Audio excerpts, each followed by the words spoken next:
கோவை ஆரியஸ்புரம் பகுதியில் உள்ள கிக்காணி பள்ளி வளாகத்தில் இதயங்கள் அறக்கட்டளையின் 9வது ஆண்டு விழா நிகழ்ச்சி நடைபெற்றது. இதில் வாழ்க்கையை போராடி வென்ற குழந்தைகளுக்கு விருதுகள் வழங்கப்பட்டது.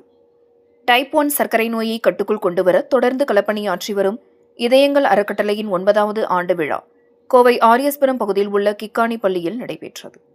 இந்த நிகழ்வில் அறக்கட்டளையின் நிறுவனர் டாக்டர் கிருஷ்ணன் சுவாமிநாதன் கலந்து கொண்டு அனைவரது மத்தியிலும் கூறியதாவது: கடந்த 9 ஆண்டுகளாக மேற்கொள்ளப்பட்ட மருத்துவ சேவைகள், அரசுடன் இணைந்து செயல்படுத்தப்படும் திட்டங்கள் மற்றும் எதிர்காலத்தில் அறிமுகப்படுத்தப்பட உள்ள புதிய மருத்துவ தொழில்நுட்பங்கள் குறித்து விரிவாக எடுத்துரைத்தார்.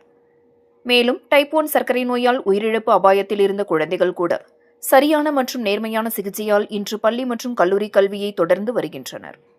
சிலர் தன்னம்பிக்கையுடன் வேலை செய்து வருமானமும் ஈட்ட ஆரம்பித்துள்ளனர்.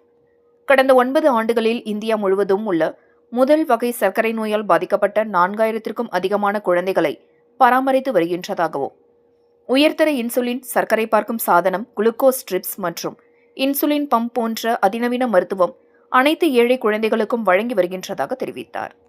மேலும் இந்த நோயை ஆரம்ப நிலையிலேயே கண்டறிந்து சிகிச்சையளிக்கும் நோக்கில் தமிழகத்தில் 38 மாவட்டங்களில் எங்கள் சேவை தொடர்கின்றதாகவும், தற்போது 10 மாவட்டங்களில் சர்க்கரை நோய் சிகிச்சை மையங்களை செயல்படுத்தி வருகின்றதாகவும் கூறினார். வரும் ஆண்டில் மதுரை, சேலம், கரூர் உள்ளிட்ட 8 மாவட்டங்களுக்கு இந்த சேவையை விரிவுபடுத்த திட்டமிடப்பட்டுள்ளதாகவும், இந்த மையங்களில் உள்ள உயர்தர மருத்துவ கருவிகளின் உதவியால் ஒரு சொட்டு ரத்தத்திலேயே கிட்னி, தைராய்டு, இரத்த சோகை உள்ளிட்ட பல்வேறு பரிசோதனை முடிவுகளை விரைவாக அறிய முடிகிறது என கூறினார். தொடர்ந்து டைப் 1 சர்க்கரை நோயுடன் வாழ்ந்து வெற்றிகரமாக முன்னேறி வரும் குழந்தைகள், புற்றுநோய் உள்ளிட்ட பல்வேறு பாதிப்புகளில் இருந்து மீண்ட குழந்தைகள், அவர்களின் பெற்றோர் மற்றும் தன்னார்வலர்கள் ஆகியோருக்கு பாராட்டு மற்றும் விருதுகள் வழங்கப்பட்டது.